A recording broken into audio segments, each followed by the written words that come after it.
एक गांव में रंगनाथ नामक एक फूलों का व्यापारी रहता था।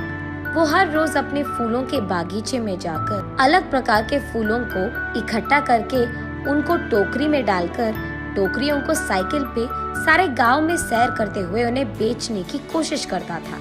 फूल है अम्मा, फूल, अलग प्रकार के फूल है, जल्दी ले लो, ताजे ताजे फूल। ऐसे उनको बेचने की कोशिश करता था। लेकिन ऐसे सारा दिन गांव में सैर करने के कारण रंगनाथ के पैर बहुत दुखते थे। वो एक दिन अपनी पत्नी रामूलम्मा से ऐसे कहता है, हर रोज इस साइकिल पे फूल बेचने की कोशिश कर कर के मेरे पैर बहुत दुख रहे हैं। मुझे अब नहीं लगता कि मैं इन फूलों को बेच पाऊंगा। हमारे सारे पड़ोसी खेती ही करके पैसे कमाते हैं, एक सिर्फ आप है जिनको कुछ हटके कुछ अलग करना था, इसलिए शुरू कर बैठे ना फूलों का बागीचा। उन लोगों की कमाई देखो हजारों में है और हमारा देखो कहाँ है। और अब तो तुम्हारा स्थिति भी नहीं है कि तुम फूलों को बेच सके। अब भगवान जाने हमारा क्या होगा, ऐसे कहती है। तब रंगनाथ इस सोच में पड़ जाता है कि इस मुश्किल का हल कैसे मिलेगा। एक दिन वो यही सोचते हुए अपने फूलों की बागीचे में जाता है। तब वहाँ उसका दोस्त राजा राम आता है। कैसे हो रंगनाथ, कैसे चल रहा है तुम्हारा फूलों का व्यापार? क्या व्यापार, क्या चलना, एक फूटी कौड़ी नहीं मिल रही मुझे। क्यों रंगनाथ, ऐसा क्या हो गया? फूल बिक नहीं रहे हैं क्या? फूल भी नहीं बिक रहे हैं और मैं भी उन्हें बेचने नहीं जा रहा। हाँ, क्यों, क्या हुआ? कुछ नहीं यार, इस साइकिल को चला चला कर मेरे पैर ना लग रहे हैं कि मर ही गए। मेरी टांग इतने खींचते हैं, इसलिए कुछ दिनों से मैं फूल बेचने नहीं जा पा रहा हूँ। अरे रे, हाँ क्या? तो फिर आप क्या करना चाहते हो? कुछ नहीं, इस सारा खेत मैं किसी और को खेती करने के लिए देना चाहता हूँ। अगर कोई पता है तो बोल देना यार, ऐसे कहता है। लेकिन इस गांव में सभी के पास अपने अपने खेत है ना, तो खेती करने तुम्हारा किराए पे कौन लेगा? हाँ, बात तो सही है। अब वो भगवान ही कोई रास्ता दिखाएगा मुझे, ऐसे निराश होकर कहता है रंगनाथ।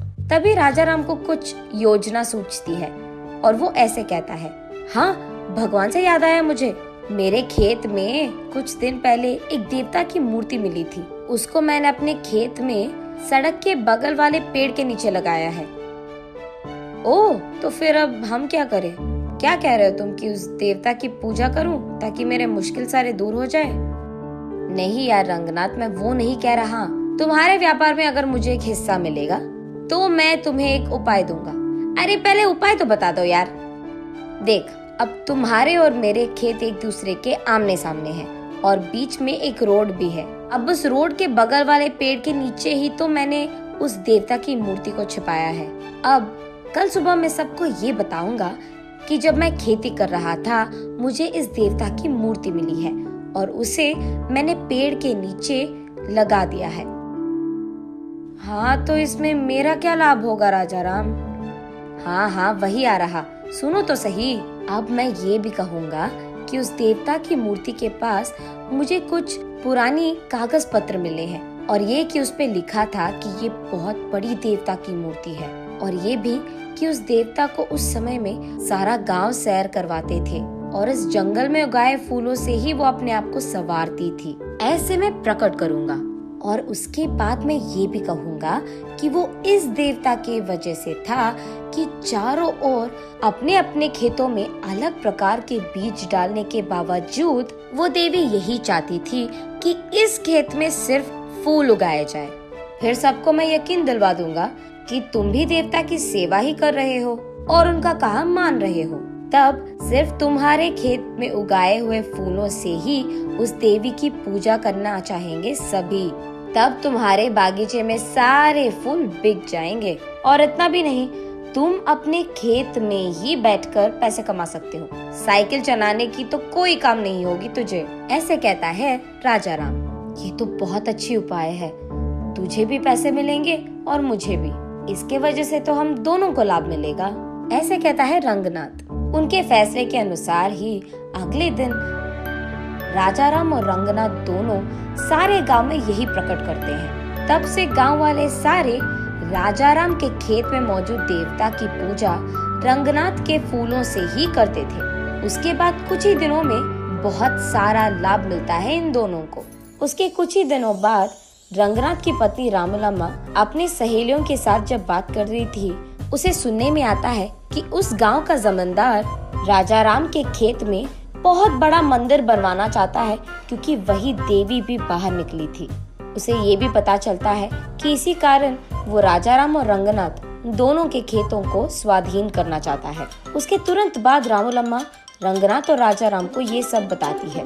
अरे बाप रे, लग रहा है कि कुछ भी नहीं बचेगा अभी। अरे यार, तुम टेंशन मत लो, मैं हूँ ना। मुझे पहले से ही पता था कि ऐसा ही कुछ होगा, इसीलिए मैंने पहले ही इसका उपाय सोचकर रख लिया है। अगले ही दिन राजा राम कहता है सबसे कि उसे और कोई पुराने कागज पत्र मिले हैं। तब वो सबसे कहता है कि एक पंडित के समक्ष में वो सबके सामने उस पंडित से पढ़वाएगा कि उन पत्रों में क्या लिखा है। और ये सुनने के लिए गांव वाले सारों को राजा राम के खेत के पेड़ के नीचे मौजूद रहना होगा। इसी बात का डंडोरा पिटवाता है राजा राम। गांव वाले सारे देवी के मूर्ति के पास पहुंचते हैं। तब एक पंडित राजा राम के दिए हुए पुराने कागज पत्र को पढ़ता है। उसमें ये लिखा रहता है कि उस देवता को प्रकृति बहुत अच्छा लगता था।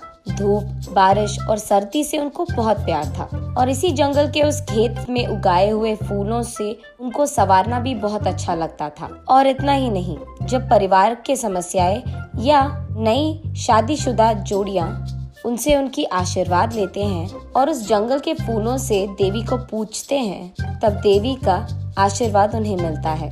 यही लिखा है उन पुराने कागज पत्र में। तब सब लोगों को समझ आता है कि देवी के मर्जी के बिना यहाँ मंदिर बनवाना शायद अच्छा नहीं है, इसीलिए मंदिर बनवाने के सोच को फिलहाल रोक लेते हैं, जमींदार के साथ साथ गांव वाले भी।